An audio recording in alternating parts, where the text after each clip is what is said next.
வணக்கம். குரு ஜோதிடம் அன்பர்களுக்கு வணக்கங்களும் வாழ்த்துக்களும் கூறி, ஜோதிட பதிவில் நீங்கள் எடுத்துக்கொண்டிருக்கிற ஆர்வத்திற்கு நன்றி பாராட்டி தொடர்கிறேன். இந்த பதிவில் கேது சந்திரனுடைய நட்சத்திரத்தின் சாரத்தில் போகிறதுக்கு மார்ச் 6ஆம் தேதியிலிருந்து நவம்பர் 13ஆம் தேதி வரை 251 நாட்கள். இதற்கான பலன் ரிஷப லக்னத்திற்கு நம்ம பார்க்க இருக்கிறோம். ரிஷப லக்னத்திற்கு 5ஆம் வீட்டில் இருக்கிற கேது இப்போ மார்ச் 6ஆம் தேதி அன்னைக்கு சந்திரனுடைய நட்சத்திரம் ஆனால் அஸ்தத்துக்கு வர்றாரு. இப்போ இதனால நமக்கு என்னென்ன ஒரு மைண்ட் செட் வேணும் அப்படிங்கிறத பார்க்கணும். 5ஆம் இடம் என்பது ஒரு விஷயத்தை குறிக்கும். அதில் இருக்கிற நட்சத்திரம்ங்கிறது அதனுடைய தன்மை ஒரு விஷயத்தை குறிக்கும். நம்மளுடைய மனசு அப்படிங்கிறது 3ஆம் இடம். நமக்கு 3ஆம் இடம் தான் மனசு, அறிவு, நம்முடைய செயல் திட்டங்கள் எல்லாமே, தைரியம், தன்னம்பிக்கை. அப்பேற்பட்ட 3ஆம் இடம் நம்மளுக்கு கடகராசி. அதுக்கு அதிபதி தான் சந்திரன். அவருடைய நட்சத்திரத்துல தான் அது கேது போறார். அப்ப என்னன்னா, தீவிரமான ஒரு ஈடுபாடுகளை அதிகரிச்சு கொடுப்பார். மனோவேகம், வாயு வேகம்னு சொல்லுவாங்க இல்லையா, மனோவேகத்தை அதிகரிப்பாங்க. ஆனா அதே நேரத்துல கேது ஒரு பாயிண்டை எடுத்துட்டு அதை மேலும் மேலும் வளர்க்கறதுக்கு பதிலாக ஒவ்வொரு விஷயமா கட் பண்ணிக்கிட்டே வருவார். அதனால தான் அந்த கண்டினியூட்டி ப்ராசஸ் அப்படிங்கிறது கேதுவனால கொடுக்க முடியாது. அப்போ நாம் இதை எப்படி கொண்டு போகணும், நமக்கு ரிஷபத்துக்கு என்ன பலனை தரும் அப்படின்னு பார்த்தீங்கன்னா, 5ஆம் இடம் என்பது தெய்வீகம் அப்படிங்கிறது, இயற்கைங்கிறது, குழந்தை, நம்முடைய கலைகள், மகிழ்ச்சி, இதெல்லாம் குறிக்கூடிய இடம். அப்போ இதில் நம்ம இந்த ஸ்பிரிச்சுவல் அப்படிங்கிற விஷயம் இருக்கு. கேது ஞானகாரர், சந்திரன் மனோகாரர். அப்போ இந்த ரெண்டும் சேர்ந்து 5ஆம் இடத்தினுடைய ஆக்டிவேஷன் அப்படிங்கிறது நாம் அந்த இறையருள் சார்ந்து இயங்கும் போது, ஸ்பிரிச்சுவல் ஆக்டிவிட்டீஸில் ஈடுபடும் பொழுது இது பரிணமிக்கும். நமக்கு ஒரு எனர்ஜியை கிரியேட் பண்ணி கொடுக்கும், வளர்ச்சி அதிகம் பண்ணி கொடுக்கும். அதனுடைய லெவல்னால நமக்கு பலவிதமான ஒரு ஆன்மீக பலம் அதிகரித்து, வில் பவர் அதிகரித்து, அதன் மூலமாக நமக்கு ஒரு உயர்வு கிடைக்கும். அருள் இருந்தால்தான் பொருள். பொருள் என்பது வேறு அணி, அருள் என்பது வேறு அணி. ஆனால் அருள் என்பது ஆரோக்கியத்துக்கும் நம்முடைய உறவுகளை ஒரு மகிழ்ச்சியாக வைத்துக் கொள்வதற்கும் இந்த அருள் என்பது நமக்கு உதவ வேண்டும். அப்படிப்பட்ட அருள் குறைபாடு என்று வரும்பொழுது மனதும் பாதிக்கப்படும், நம்முடைய சுபாவங்களும் நம்முடைய கண்ட்ரோல்லையே இருக்காது. அப்பேற்பட்ட இந்த ஞானகாரகன் கேதுவாக 5ஆம் இடத்துல நமக்கு சந்திரனாக மாறும் பொழுது இந்த கைடன்ஸை நம்ம கரெக்ட் பண்ணிட்டோம் அப்படின்னா மிகப்பெரிய சாதனையாளர்களாக விளங்கலாம். இப்போ யோகத்திலேயே பார்த்தீங்கன்னா, உபாசனைகள் பண்ணுறவங்க, ஒரு தொடர்ந்து தியானம் ஜபம் மூலம் தன்னை நிலைநிறுத்தி கொள்பவர்கள், யோகாவில் நல்ல ட்ரைனிங் எடுத்து யோகாஸ் பண்ணுறவங்க, அதுபோக தத்துவ ஆராய்ச்சி பண்ணி நிறையா புத்தகங்களை எழுதி ஆராய்ச்சியில் போகிறவங்களும் இருக்காங்க. எந்த ஒரு பாதையாக இருந்தாலும் இந்த 5ஆம் இடம் என்பது அருளை கொடுக்கும். அதே போல நமக்கு குழந்தைகள் சார்ந்த விஷயம், அவர்களால் ஏற்படக்கூடிய மகிழ்ச்சி, அவர்களால் ஏற்படக்கூடிய ஒரு நன்மை அப்படின்னு எடுத்து.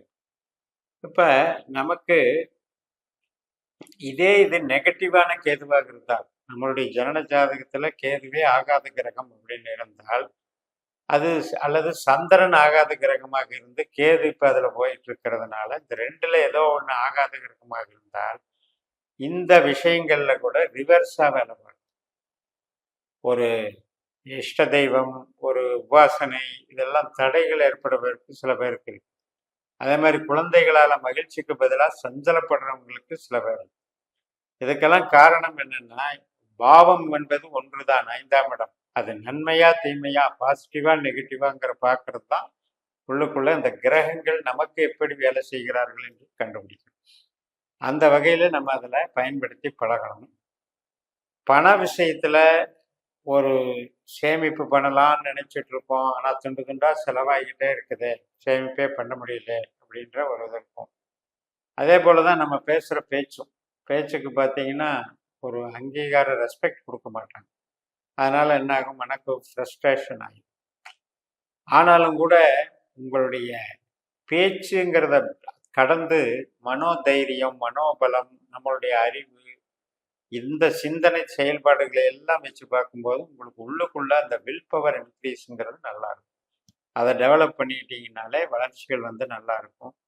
வீடு மனை வாகன யோகத்துல எந்த பிரச்சனையும் இருக்காது. அதே நேரத்துல இந்த குழந்தைகள் வழியில நமக்கு ரொம்ப குதூகலமா கொண்டு போகலாம். ஞானகாரகன் கேது. அதனால கொஞ்சம் ஸ்பிரிச்சுவல் ஆக்டிவிட்டிஸை டெவலப் பண்ணிக்கணும். வேலை வாய்ப்பு சம்மந்தப்பட்டதுல நமக்கு இப்போ கொஞ்சம் சின்ன சின்ன தடைகளை கொடுத்துருவாரு. இந்த வேலை வேணாம், அடுத்த வேலைக்கு போவோம், அல்லது கொஞ்ச நாள் சும்மா இருப்போம், இப்படி எல்லாம் இந்த கேது யோசிக்க வைப்பாரு. அதை வந்து உங்களுடைய ஜனனஜாதத்தை பார்த்து கொஞ்சம் அதை சீர்திருத்தி, ஜனனஜாதத்திலையும் கேதுவனுடைய தாக்கம் உங்களுக்கு மோசமாக இருந்ததுன்னா நம்ம கொஞ்சம் கண்ட்ரோல் பண்ணிக்கணும். ஒரு வேலை கிடைக்காம இன்னொரு வேலைக்கு வந்து போக ஆர்டர் வாங்காம நீங்க வந்து ஒரு வேலையை விட்டு விலகக்கூடாது. ரிலீவ் ஆகிட்டு அப்புறம் போய் வேலை தேடிக்கலான்ட்டு போகும்போது வேலை கிடைக்காம ஐடல் அந்த டேஸ் வந்து அதிகமாயிடும். அதனால அதுல வந்து கொஞ்சம் எச்சரிக்கையா இருக்கணும். ஒரு ஆர்டர் வாங்காம இன்னொரு வேலைக்கு மாற்றத்துக்கு முயற்சி செய்யக்கூடாது. கணவன் மனைவி உறவு நன்றாக இருக்கும். அதே போல உறவினர்கள் இப்போ திருமணத்துக்கு வரன் பார்க்கறது, இதுக்கெல்லாம் சாதகமாக போகும். அது வந்து இப்போ நம்மளுடைய ஜனன ஜாதகத்தின்படி நமக்கு அந்த திசாபுத்தி அந்தரங்கள் 7ஆம் இடத்தை குறிகாட்டி நமக்கு சுக்கிர பலம், குரு பலம் இதெல்லாம் வரும்போது நமக்கு அதனுடைய பலன்கள் நன்றாக அமையும்.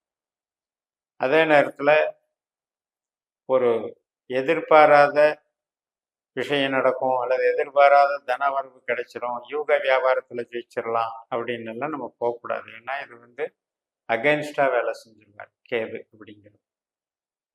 நம்முடைய பூர்வீகம் சார்ந்த விஷயங்கள், தந்தை வர்க்கம், குலதெய்வம், முன்னோர்கள், ஆராய்ச்சி கல்வி, உயர்கல்வி, இதுக்கெல்லாம் நல்லா இருக்கும்.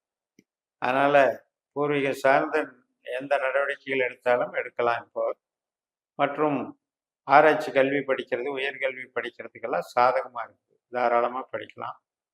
கேதுங்கிறவர் வந்து எப்பவுமே அந்த பிஹெச்டி இது மாதிரி வந்து ரிசர்ச் பண்ணுறவங்களுக்கு இன்னும் கொஞ்சம் பலமாக விளங்குவார். அது போக தொழில், சொந்த தொழில் செஞ்சிட்டு இருக்கிறோம் அப்படின்னா, இப்போ நம்ம ஒரு ப்ரொடக்ஷன் லைனில் உற்பத்தி சார்ந்து ஒரு மூலப்பொருளை வச்சு ஒரு பொருளை உற்பத்தி பண்ணி ஸ்டாக் வச்சு வியாபாரம் பண்ணுறோம் அப்படின்னா அதுக்கு வந்து இப்போ இந்த கேது வந்து கொஞ்சம் முட்டுக்கட்டை போடுவார்.